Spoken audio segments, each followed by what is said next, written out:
So there is the rating by Moody's, which the government has described as an indication that government is on the right track for the economic recovery of the country. And we've had a comprehensive statement by the Minister of Information. Subsequently, we've also had some government communicators.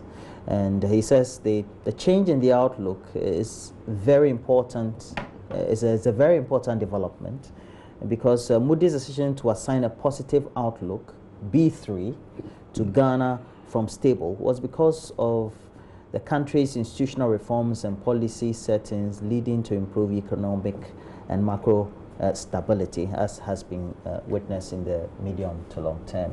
Let me start with you, Reverend Intim Fojo, on this very one. Yeah, I must admit that indeed various institutions locally and internationally are all endorsing and confirming the credible economic transformation that the President Akufo-Addo-led administration has produced in the 3 years, in office, and also owing to the fact that we inherited a highly distressed economy, that which macroeconomic indications were highly distressed. I mean, from a stunted growth of 3.7 with a B minus rating to a narrative where we sit with a B3, rating by Moody's with a positive outlook. This is the best rating. This is the best rating in the last decade that the country can boast of. And that is a confirmation that indeed we came to heal the highly distressed economy and to provide the right footing for the development of the country. There is a lot of gains that and the goodwill and economic potentials that the country seeks to benefit from this rating. What that implies for Ghana as a country is that if there is going to be any bond that will be issued, for instance, if a bond was going to be issued at a rate of 10%, with this new rating and improved rating, we're going to have it halved to, let's say, 5%. It also has implications for even multinationals who operate in the country, that there is now that credibility, there is now goodwill that is heightened even for inflow of capital into the country, such that the cost of capital and the cost that a multinational would have incurred in injecting capital into the country will be halved. The cost will be halved. The rate, if it, like I gave you the scenario, if it were to be 10%, now there's going to be that leverage, there's going to be that bargaining power to get it to 5%. This is good news, and this is going to open way for a lot of capital injection, a lot of FDIs, and that also goes to affirm strongly the fact that Ghana in the SAP region has become one of the most lucrative destinations for FDI. And that is good news for us all, because when the country develops, and when we have our bridges constructed, when we have our roads constructed, when we have our schools built, when we have dams constructed, when we have FDIs injecting in capital to be able to expand the operations, to be able to employ more people, and to have production done here, we're going to maximize our potential. We're going to increase GDP. There's going to be employment. There's going to be social infrastructure. And that is what the citizens voted change to expect. Now, again, particularly on the back of the fact that the NDC touted infrastructure as their major achievement, and in particular that roads, they had ostensibly done all the roads in Ghana, only for us to get into office. My village roads, none of them were touched, and I believe his constituency roads were not touched because they are still crying. The people of Tamale North are still crying for roads. And so in all these, and we had had to do Tamale interchange. If that was done as they touted, we wouldn't have to do that. So everywhere you go, in all the 16 regions of Ghana, people are crying on bad roads. Every district that you visit, people are crying for bad roads. Every constituency that you visit, people are crying for bad roads. So where are the roads that were touted to have been constructed? So this Moody's rating is a very strong affirmation of the fact that the President Akufo-Addo and His Excellency, the Vice President, Dr. Bawumia, and the economic team are doing something positive. Okay. And this is not in isolation. This is also... I just went to the website of Moody's, And if you go to the website of Moody's, they give a rating of B1 stable in 2013. And then if you also go to 2014, you also give a B2 rating of positive outlook. So so this B3 with a positive outlook from stable. So this is the best in a decade, and the facts are there. And in the whole of the decade, this is the best credit rating that we have received. And so 2014, they also give a positive outlook. Would what be what? With B3 as well. So why do you assign decade that within the last decade, which will be 10 years? That is a period of 10 years. So I just wanted to. See, the facts are there. This is a positive outlook. Any attempt to discredit. I'm on the Moody's website. Absolutely, absolutely. And so the point is that this is a very credible rating that has come to affirm.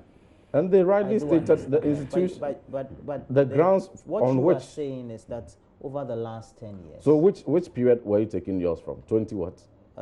I've just gone 2014. To I've just gone Fair to enough. I've just gone to 2013. Then I went to 2014. Yeah, so 2014 when you go to 2014. Very well. Let us take it from 2014. So thereafter, what was the rating? So that's why I'm asking you. It's the same rating. So I'm asking absolutely. you. Why is it that that should not be in contention? If the decade is what you want to contest, I can withdraw that. Then we talk in respect of 2014 to date.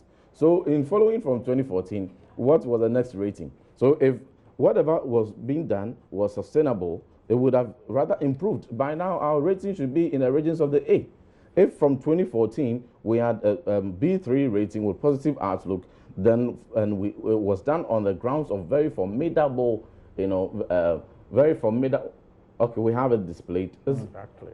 June 2014. What? B2 downgrade. So where's the B3 positive outlook that you mentioned? 2015, March 2015. B3, downgrade. Yes. B3 downgrade. Yes. So where's B3 rating is B3. Yes, but downgrade. What is the outlook? So have we ever had B3 stable positive outlook? No, have we had B3 positive outlook? We have not had that. So we have not had that. So if I say, because I was even trusting on the credibility of the websites that you went to, but your production team have confirmed what I'm saying. So if what your production team have displayed is what we are going by, my assertion still stands as correct, that there hasn't been any B3 positive outlook. He doesn't and even that get it. is the best rating. If you understand these credit ratings, the outlook is not just about B3, but what is the outlook?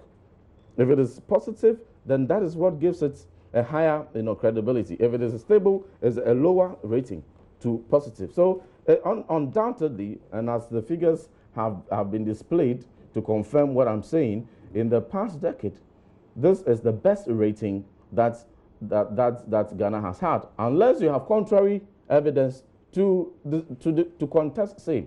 So what it shows is that we have, on the grounds of very formidable economic policies, on the grounds of very formidable economic transformational initiatives that we're taking, and things that we got right, the economy has indeed healed from its distress. The economy has healed from the double-digit inflation. The economy has healed from the policy rates that was about 24, 25%, 25.5%. And so because of the instrumentality of government's efficiency in managing the economy. Of course, who's in charge of the economic management? The new team is in charge.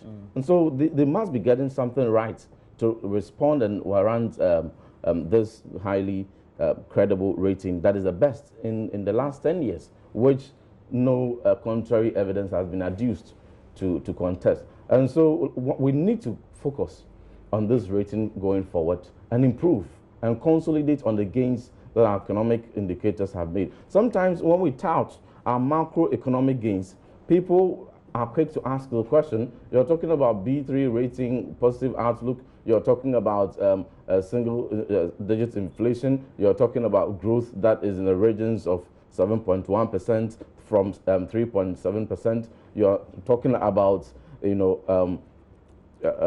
talking about debt to GDP ratio that is reduced, and all these macro indications. And do they reflect in our pocket? Yes, they do. they do reflect in our pockets. Because without these photons, everything else cannot hold. Without having a very strong foundation of your economy, what are you going to build on? Development will arise when you have a solid foundation of the macro indicators. And so, obviously, I expect that the NDC would even attempt to misinterpret the B3 positive outlook and would want to even say that it is as a result of their whatever they put in place 10 years ago that has produced this. But obviously, Ghanaians are aware that this is, the credit goes to the MPP, and it's a sign that we are very serious and we are focused on the promise we made that we're coming to transform the economy, and indeed we're on course. And not only Ghanaians are witnesses, but even the international community do also. Positive outlook. You know, the problem with riding a lion to go for a hunt is that it becomes very difficult for you to disembark when the hunt is all over. For you may just be the game that the lion will feed on.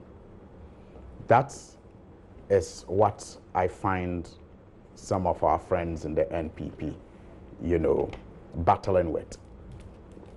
They start with a lot of propaganda that it becomes very difficult for them to wriggle their way out of the, you know. No, make your point, and if you have run a commentary on what I said, make your point. Please, will you? Because I took you out of my comments. So.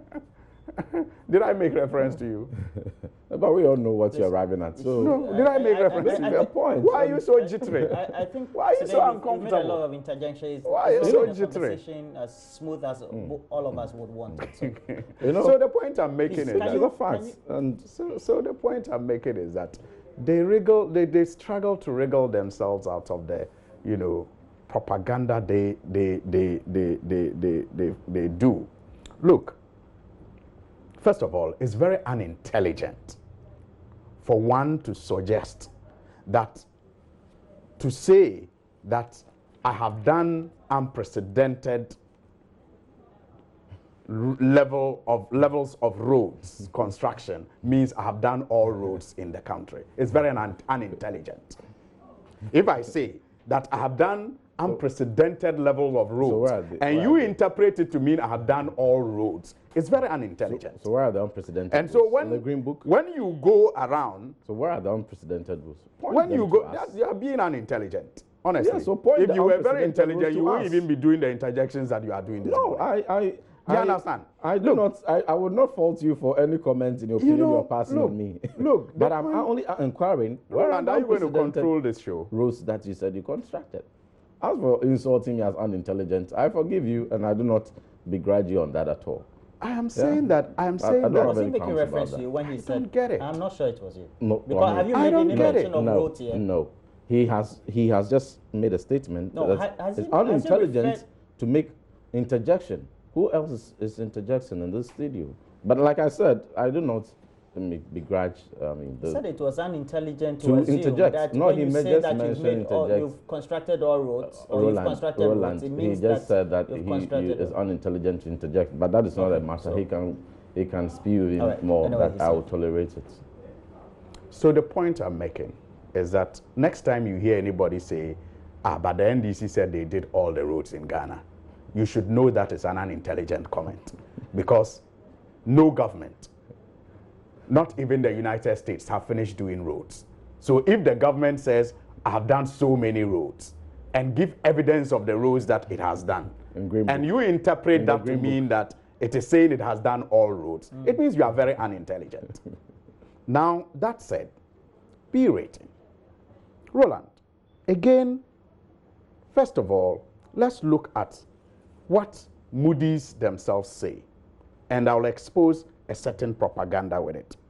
The decision to assign, quote, the decision to assign a positive outlook reflects Moody's rising confidence that the country's institutions and policy settings will foster improved macroeconomic and fiscal stability over the medium term.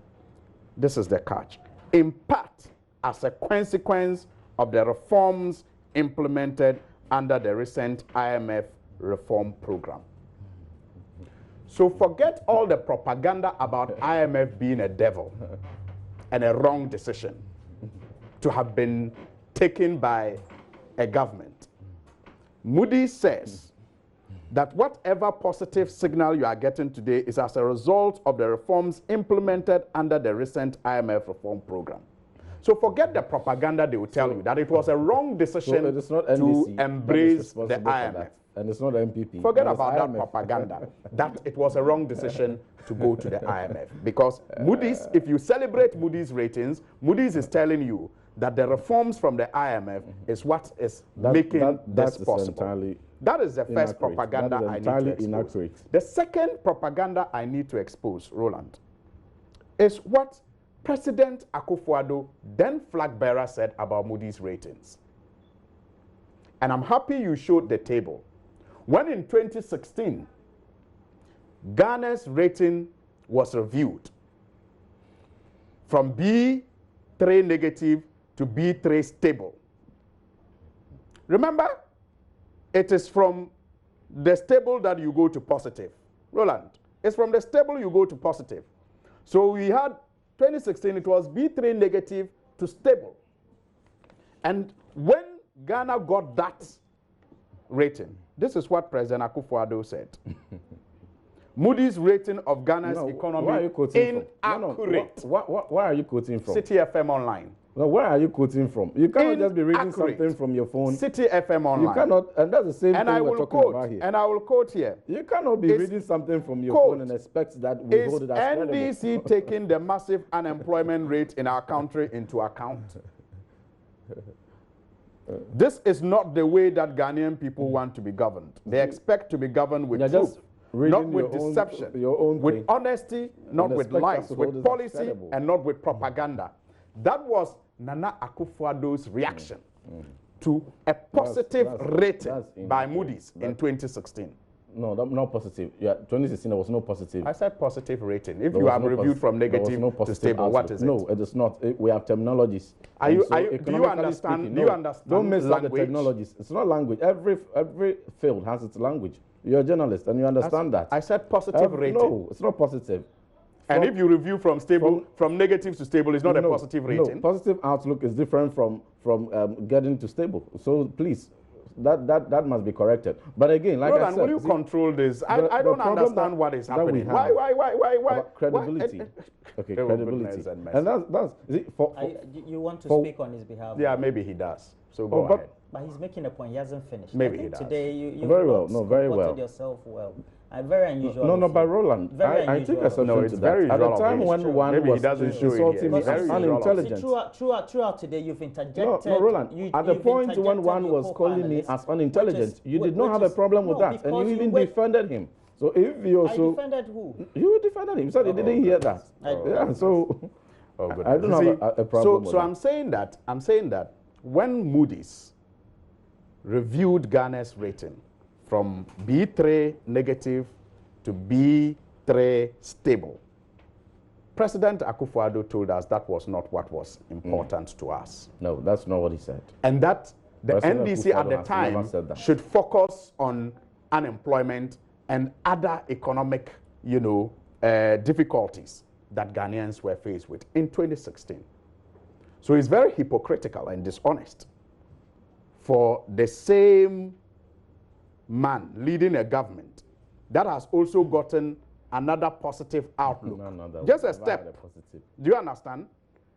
To want us to celebrate it is hypocritical and dishonest. But you see, for me, patriotism should not be seasonal. And so I'm happy that as a country, and I believe that many NDC people are happy, that as a country, we seem to be doing well. But you see, you cannot compare a man running up a hill to a man running down a hill without considering what they are both up against. But you do understand that if government wants to take advantage of a certain macroeconomic environment for which various individuals, groupings, countries internationally have given it great accolades in managing. I think that's the best way for it also to give it the needed accentuation and communication to get the positive opinion of the people that they govern. I have not, that is why I say they are doing what is expected of every government, but when you play their past reaction to what other governments did, then you can safely call what they are doing hypocritical and dishonest. Do you understand? That's the double standard. That's what I'm saying. But again, I'm saying that you cannot, when you are comparing a man going up a hill to a man going down a hill, you must factor in what they are both up against. And I say so because how did Ghana get to B3, you know, downgrade to negative to stable? How did we, remember those are climbing. Because of good economic management over the last 3 years. No, I'm not, you don't get my question. I'm saying how did we get to, remember from 2012, it was B1. If your producers can put it up. Yes. It was B1 to B3, downgrade. B3 downgrade to B3 negative to B3 stable, and now we have B3 positive. So I'm saying, how did Ghana, it's important for us to factor in how Ghana rose from B1 to B3 to downgrade to stable to negative to stable. It's important. Now, what were the conditions then? You had a situation where a man won an election. In 2012. So if these are the submissions the man, that you expect to be upheld, and power, I will not be quiet. I will the man and power was challenged for 8 months at the Supreme Court. But we've since if you can't carry your load, you do not blame the because they've been in power for 3 years. So at least you have to grant them this positive I am not taking it away, but listen to me and you'll understand the point I'm developing. Listen to me. I'm saying that the man... I want to do the ambulance next. Yes, we will do it. The elections was challenged for 8 months, which slowed business. So, in 2013, you had international world prices of our exports all down. You had a single spine that led to the doubling of salaries. But also, please, I'm comparing. That's why I said, Roland, someone was running up a hill. Another one is running down the hill. That's the picture I'm painting. 2009 to 2012. Didn't you run a whole term in office? Are you understanding me? So which hell are you talking about? Now look at those difficulties in that time. 2009 to 2012. By 2016, 2009 by 2017, Roland, by 2017, 2009 Nana to 2012, Akufo-Addo and the MPP do not have Dumsor to fix because it had been fixed for them. They do not have. I'm saying that someone was managing the economy under that and got us to B3. So you are saying that Nana Akufo-Addo and his economic he has better circumstances. That's why the economy is no. So he should even be doing better than he has done. Hey. Yes, do you understand? He has better circumstances because he has been handed over better circumstances. He has been, look, President Rawlings had Dumsor, President Kufuor had Dumsor, J.A. Mills had Dumsor, and so John Mahama had Dumsor. But guess what? He fixed Dumsor and Nana Akufo-Addo will not have Dumsor. And that is why we have the Ghana gas, we have Ameri, we have Car Power. If you think he didn't fix Dumsor, shut those machines and you see if you will not have Dumsor. Now we have 300. So managing the economy under that circumstance is different from what we are experiencing today. 7 ambulances to be shared to absolutely. And the president later on this morning will be doing the commissioning. Absolutely. You see, no matter any attempt by anyone to want to, attempt to prevent us from singing the praises of things that are credible, things that have been produced, not things that are in Green Book.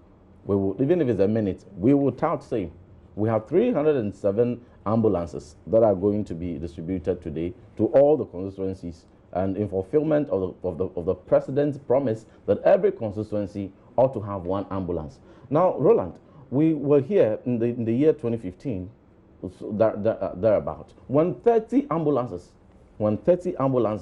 were purported to have been procured and paid for, taxpayers' money paid for, only for it to get here. We discussed it on your platform severally, only for it to turn out to be trotro that had been imported into the country and paid for as ambulances. They are still obsolete and parked. When you go to the Air Force, yard, you find it there. It is right there. A question was filed in Parliament, a response was given, and it couldn't even add up. Now, at the time when the ratio of the population to the number of ambulances we had was woefully unfortunate. Let me even use that mild word. We had people as insensitive as paying for trotro just to come in the guise of ambulances. Fast forward, we had voted for change. What is the change? The change here is that every constituency must have not a trotro ambulance, but an ambulance that is fitted with ultra-modern paramedic facilities that are going to support emergency healthcare delivery. Not only are we just delivering 307 to the constituencies, but there are paramedics that have been trained, health technicians that have been trained. We have a driver each going, we have a dispatch rider each. So we are looking at over 1,000 employment that has gone along with this great initiative. And today, in the year of our Lord, 2020, the President Akufo-Addo is going to distribute this to all the constituencies. So every constituency is excited that this number of ambulances we have had may not be sufficient to totally resolve all the emergency problems we have, but it is a step in the right direction, and the precedent that going forward, as we have resolved this, we will look forward to every other initiative that will augment and will support, emergency healthcare delivery. And this time, the taxpayers' money has been put to judicious use. Taxpayers' money has not been used to purchase trotro that are obsolete, but have been used to purchase ultra-modern facilities that are going to benefit directly the people of Ghana. And your constituency will benefit. And my constituency will benefit. Will benefit too as well. That's a good one. Yeah, that's true. Roland, someone jovially said that given the fanfare these ambulances are receiving, we will have a national holiday declared if President Akufo-Addo ever constructs the Ridge-like hospital or the University of Ghana Medical Center-like hospital. What do you mean? Or the Upper East Regional Hospital. Given the fanfare that just ambulances, yes, we have never had enough, but we've always had ambulances in this country. They have always been distributed without the why you bought the trotro? In fact, today we have over 160 ambulances operating in this country. And the ambulance service was, extended across the country through an initiative and policy of the NDC administration, where, stations were created in Ashanti region, 5 stations. In Greater Accra, 6 stations were created. In Central region, 2 stations were created. Western region, 2 stations. Extending it without pomp and pageantry, without the celebration we are seeing today. So I'm saying that with the kind of pomp and pageantry and celebration we are seeing today, we will have a national holiday if President Akufo-Addo ever constructs the kind of health facilities. The kinds of health facilities that the previous administration constructed. Nobody is saying ambulances are not important, but they are at the end of the health delivery service. What is the use of an ambulance when it goes to take a patient and have no health facility to take that patient? Health facilities. So Roland. What is the use of an ambulance? That 4 years ago we didn't have hospitals. When it takes a patient in Ghana and has no health facility to take the patient. But you have this government, Roland. Are you saying that you have this government that will not operationalize the hospitals that they inherited? In Ghana. They have refused to operationalize hospitals. But are celebrating mediocre. Thank you very much, gentlemen. Where are the 30? You've made your point too.